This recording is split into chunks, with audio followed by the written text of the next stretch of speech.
Money doesn't just talk. It lies. I learned that when I inherited my father's empire only to die in prison, crushed by his hidden $50 million debt. Now, staring at those exact same inheritance papers, I'm making a different choice. Let my golden boy brother take the crown. I'll bring the matches.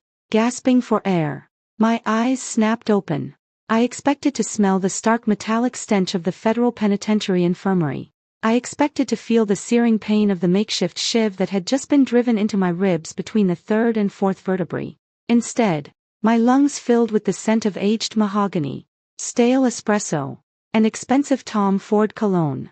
I was sitting in a plush leather chair. Across from me sat Marcus Webb, our family's silver-haired bulldog of an attorney, adjusting his tortoiseshell glasses. To my right sat Vivian, my stepmother, dabbing dry eyes with a silk handkerchief, and lounging to my left, scrolling through his phone with an air of profound boredom, was Derek, my younger half-brother, the golden child. I looked down at my hands. They were unscarred. The prison tattoos were gone. The tremors of malnutrition had vanished. I glanced at the heavy Rolex on my wrist, the graduation gift from a father who had secretly despised me. The date window read October 14th. It was the day of the will reading. I had traveled back 3 years. A cold, razor-sharp clarity washed over me. I wasn't dead. The universe, in some twisted display of mercy, had hit the reset button. Lucian, are you with us? Marcus's gravelly voice cut through my racing thoughts. He looked over the rim of his glasses, a thick stack of legal documents resting on his desk.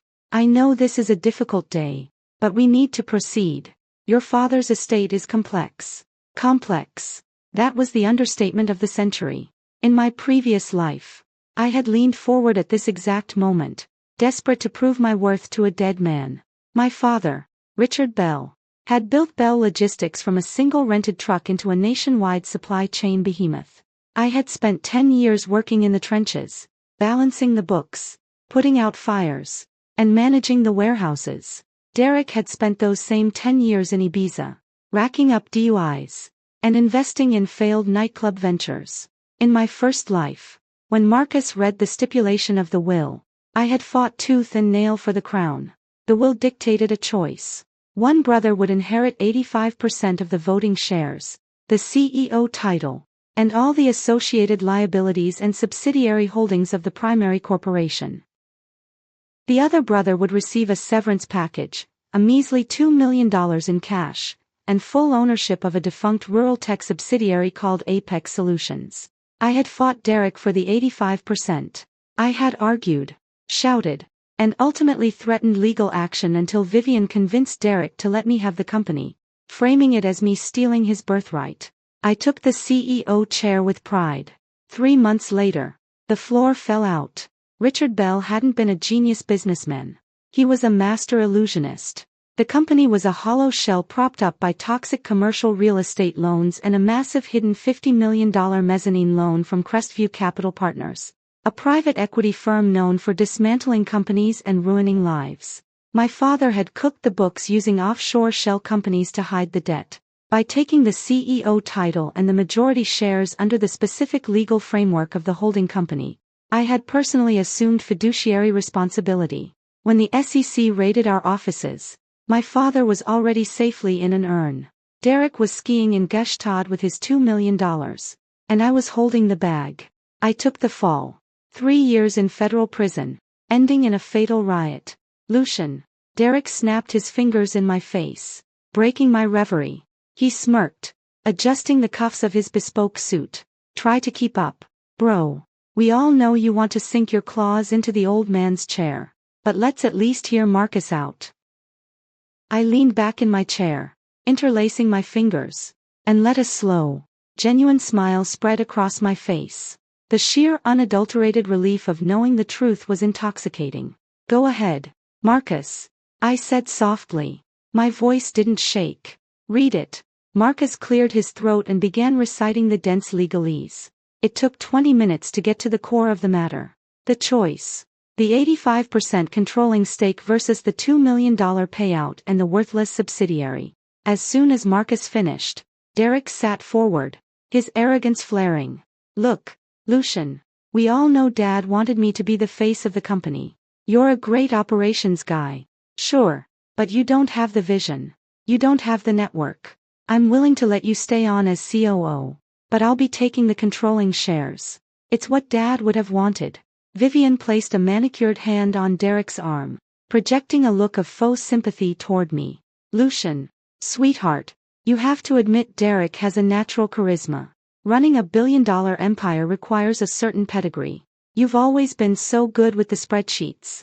Why take on the stress of leadership? In my past life, this was the exact moment I had exploded. I had yelled about merit, about sweat equity, about how Derek didn't know the difference between a balance sheet and a bar tab. This time I didn't say a word. I just looked at Derek. Really looked at him. I saw the greed dancing in his eyes. The absolute certainty that he was destined for greatness. Wholly ignorant of the financial guillotine suspended perfectly above that CEO chair. You know what, Derek? I said, my tone eerily calm. The room fell dead silent. Even Marcus stopped shuffling his papers. You're absolutely right. Derek blinked, his smug expression faltering for a fraction of a second. What? You're right. I repeated, standing up. I walked over to Marcus's desk and tapped the document detailing the secondary inheritance. You have the vision. You have the charisma. Running Bell Logistics requires a certain pedigree. I'm just a spreadsheet guy. I looked at Vivian, offering her a chillingly polite nod. I don't want the stress. Wait, Lucian, are you serious? Marcus asked, his professional composure cracking. He knew how much blood and sweat I had poured into the company. You are legally entitled to contest his claim to the primary shares. You've essentially run the company for the last 3 years. I am completely serious. Marcus, I said, picking up the heavy Montblanc pen from the desk. I formally renounce any and all claims to Bell Logistics, Bell Holdings, and all primary assets. I will take the alternative package, the $2 million in cash and the total deed to Apex Solutions. Derek can have the empire uncontested.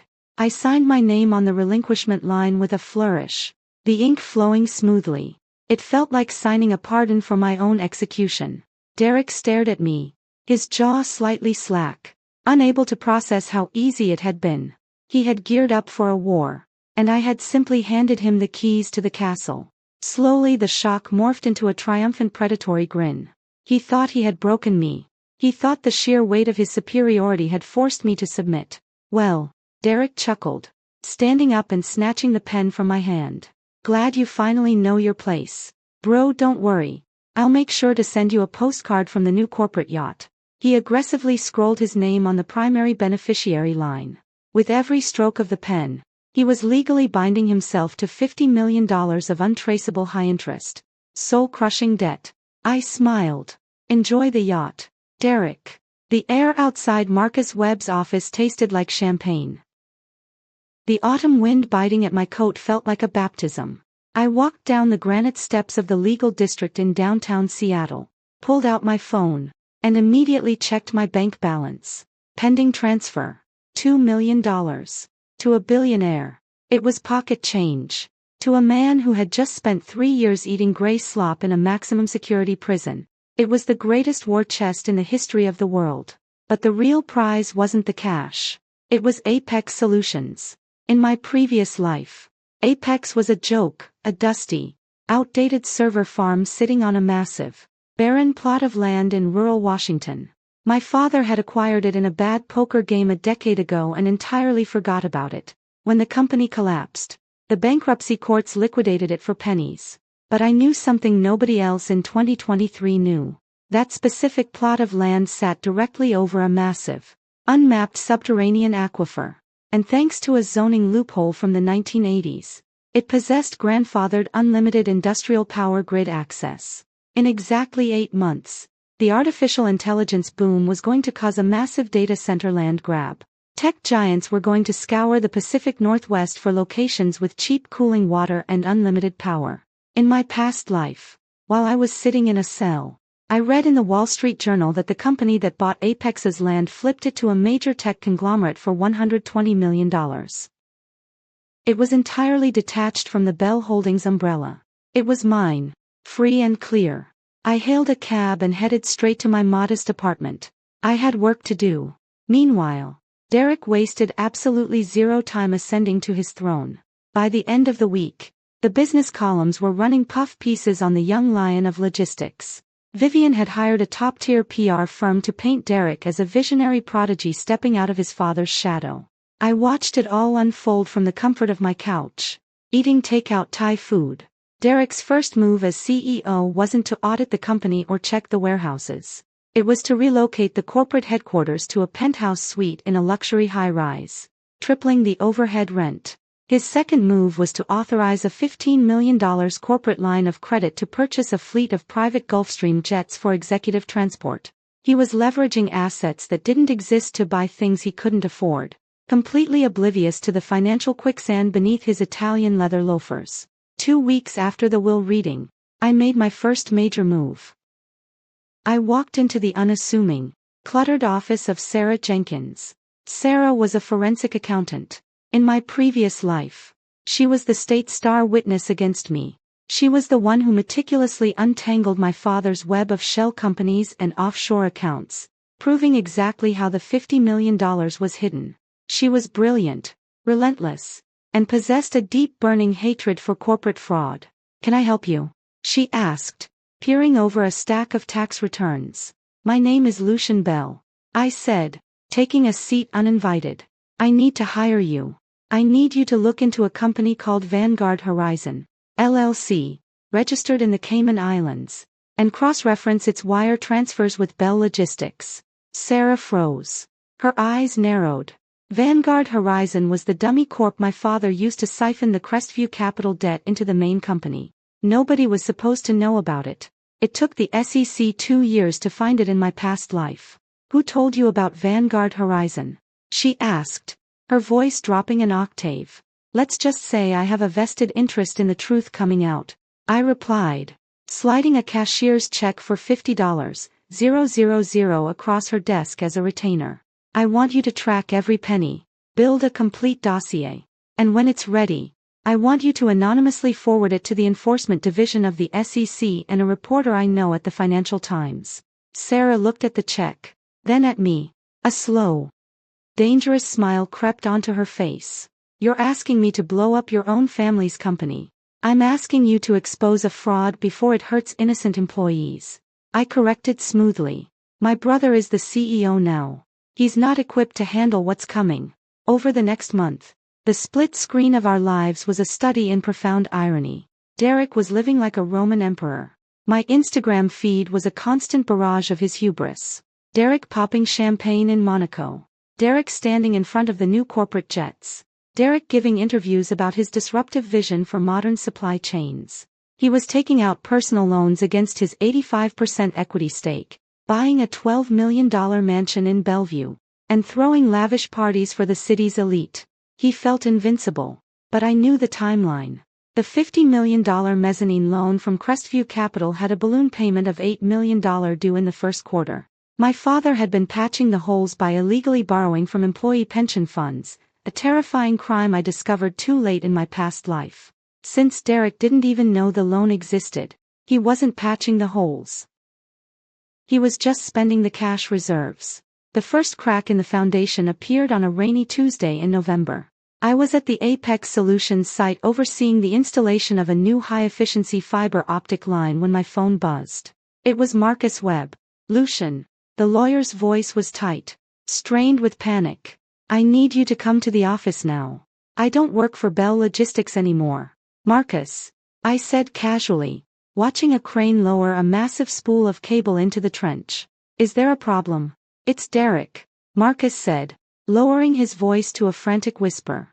"We just received a notice of default from a firm called Crestview Capital. Lucian, they're claiming we owe them $8 million by Friday, and that the principal is $50 million. Derek is throwing a tantrum, saying it's a scam, a phishing attempt. But the documents, Lucian, the documents have your father's signature. The company doesn't have the liquidity. Derek spent the cash reserves on the new jets." I closed my eyes, savoring the moment. The bomb had finally detonated. That sounds like a massive problem for the CEO. Marcus. Lucian. Please. You know the books better than anyone. You have to come down here and help us figure this out. Derek is losing his mind. Tell my brother. I replied, my voice turning to ice, that a visionary leader doesn't need help from a spreadsheet guy. I hung up the phone. The rain washed over the concrete foundation of my new empire, while miles away in a glass penthouse, my brother was finally looking down into the abyss. And the abyss was looking right back at him. Panic is a corporate virus, and once it infects the boardroom, the symptoms are impossible to hide. Over the next 72 hours, the meticulously crafted facade of the young lion of logistics began to disintegrate. I didn't need to be in the executive penthouse to know what was happening. Sarah Jenkins was providing me with real-time forensic blow-by-blows. Derek's first instinct upon receiving the default notice from Crestview Capital wasn't to call a crisis management meeting or hire a restructuring firm. His first instinct was denial. He actively ordered the CFO to ignore the letters, convinced it was a clerical error from a forgotten subsidiary. But private equity firms like Crestview don't make clerical errors when $50 million are on the line. When they froze Bell Logistics' primary operational accounts on Thursday morning, denial was no longer an option. By Friday afternoon, the company missed its payroll. The ensuing chaos was spectacular. Truck drivers across the Midwest refused to move freight. Warehouse workers in Ohio and Texas staged walkouts. Clients ranging from local distributors to massive vendors started pulling their contracts due to breach of service. Derek, desperate to maintain his illusion of control, tried to liquidate the fleet of Gulfstream jets he had just authorized. That was when he discovered the brutal reality of corporate depreciation and predatory lending. He owed more on the leases than the aircraft were worth. With traditional credit lines completely severed, he did exactly what our father had done. He panicked, and he crossed the Rubicon of legality. According to the encrypted ledger Sarah sent me, Derek authorized an emergency internal transfer of $4 million from the employee pension surplus to cover a portion of the Crestview balloon payment, masking it as an interdepartmental loan. It was a staggering, desperate act of wire fraud. In my previous life, our father had done this quietly, hiding it beneath layers of shell companies over 5 years. Derek did it in 3 days, leaving a digital paper trail so wide a blind auditor from Deloitte could have followed it. He had handed me the final nail for his coffin. I gave Sarah the green light. On Monday morning, the Financial Times published an explosive exposé on their front page. The headline didn't just mention the debt. It detailed the Vanguard Horizon LLC shell company, the hidden mezzanine loan, and most devastatingly, the unauthorized raiding of employee pensions by the newly minted CEO. The article cited an anonymous whistleblower dossier that had been simultaneously handed to the SEC and the Department of Justice. By noon, Bell Logistics stock, which traded on the mid-cap index, went into a catastrophic freefall. Trading had to be halted 3 times. I was standing in the cavernous, humming server room of Apex Solutions when my site manager told me there was a disturbance at the front gate.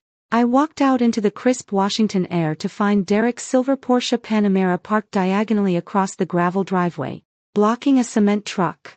Derek looked terrible.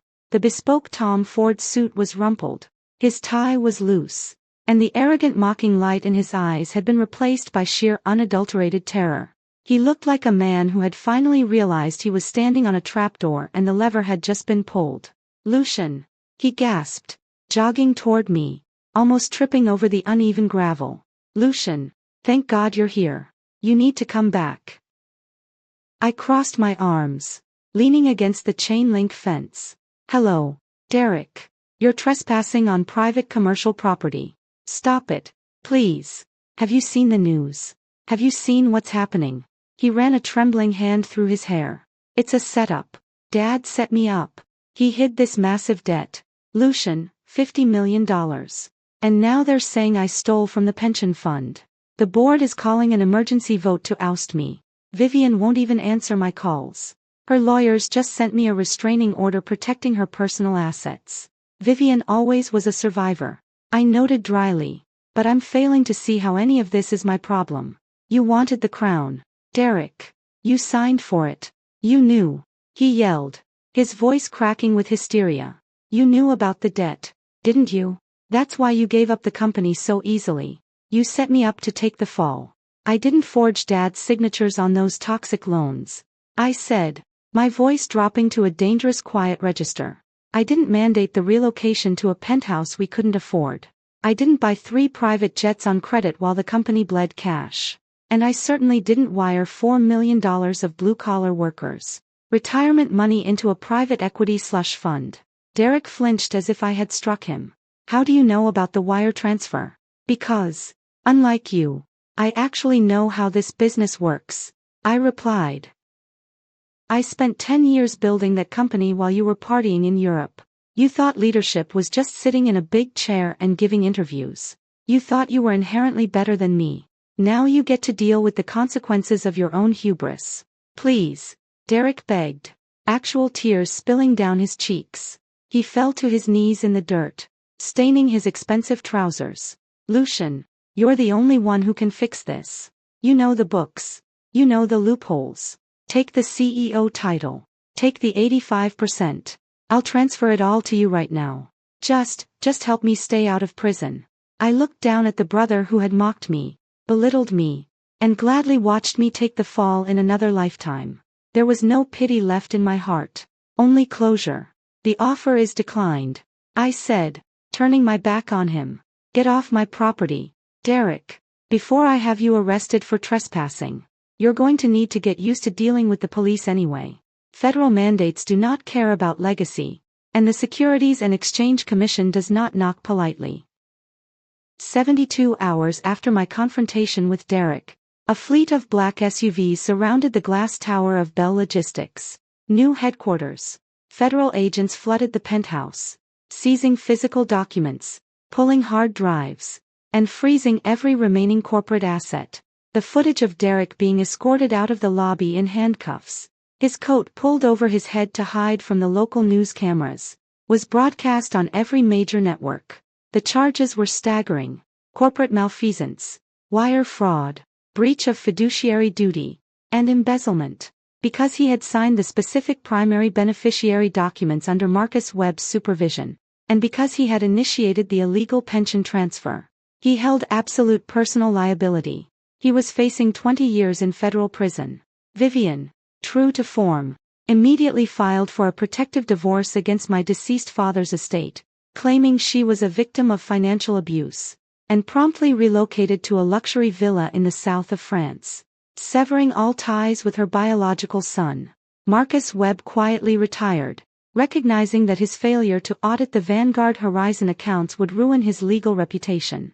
Bell Logistics was immediately forced into Chapter 11 bankruptcy and placed under federal receivership. Crestview Capital swooped in like vultures, but even they were burned. The bad PR and the frozen assets meant they would only recover pennies on their toxic $50 million investment. While the empire my father built burned to ash, my new kingdom was quietly roaring to life. By January, the artificial intelligence boom hit the market exactly as I knew it would. Every major tech conglomerate in Silicon Valley entered a desperate arms race for server space, cooling capacity, and most importantly, grandfathered power grids. Apex Solutions wasn't a defunct rural subsidiary anymore. It was a fully operational, state-of-the-art data housing facility sitting on top of an infinite subterranean cooling aquifer, wired directly into an unrestricted industrial power grid. I didn't even have to pitch the company. The buyers came to me. In late February, I sat across a heavy oak table from an acquisitions team from Amazon Web Services. They had flown out specifically to tour the facility. They were looking for a turnkey solution to house their next generation of machine learning servers. And Apex was the only facility in the Pacific Northwest capable of handling the thermal load. The negotiations took less than 4 hours. I didn't budge on my asking price, and they were too desperate to haggle. When I signed the final transfer agreement, I watched 9 figures wire directly into my newly formed private holding company. I had turned a worthless $2 million severance package into $140 million of completely liquid, untethered capital. I was richer than my father had ever been, and I hadn't scammed a single employee to do it. But I wasn't finished. 6 months later, The federal bankruptcy courts finally organized the liquidation auction for the shattered remains of Bell Logistics. The brand name was toxic. The executive suite was disgraced. But the bones of the company, the physical warehouses, the actual freight trucks, the distribution routes, were still inherently valuable. They just needed clean management. I attended the auction anonymously, bidding through a proxy lawyer. Crestview Capital tried to outbid me to recoup their losses, but they lacked the liquid cash I now possessed. I bought back my father's entire logistics network for exactly 12 cents on the dollar. I didn't keep the name. I rebranded the entire fleet, restructured the contracts, and most importantly, fully refunded the employee pension accounts out of my own pocket with aggressive interest. I rehired the logistics managers who actually knew how to run the floor, increased their pay, and instituted a profit-sharing model. On the one-year anniversary of my rebirth, I stood in the operational center of the newly minted Horizon Logistics. The warehouse floor below me was a symphony of movement, forklifts humming, pallets moving efficiently, a clean, honest business thriving in the daylight. I received a notification on my phone. It was an automated alert from the federal court registry. Derek's sentencing hearing had concluded. Given the severity of the pension fraud and his refusal to cooperate with the SEC, the judge had shown no leniency. He was sentenced to 12 years in a federal penitentiary, the exact same facility where I had died in my past life. I locked my phone and slid it into my pocket, looking out over the bustling warehouse. I had been given a second chance, a cosmic loophole, and I had used it to rewrite destiny. I didn't just escape the fire my father built. I let the right people burn, and from their ashes, I forged something unbreakable.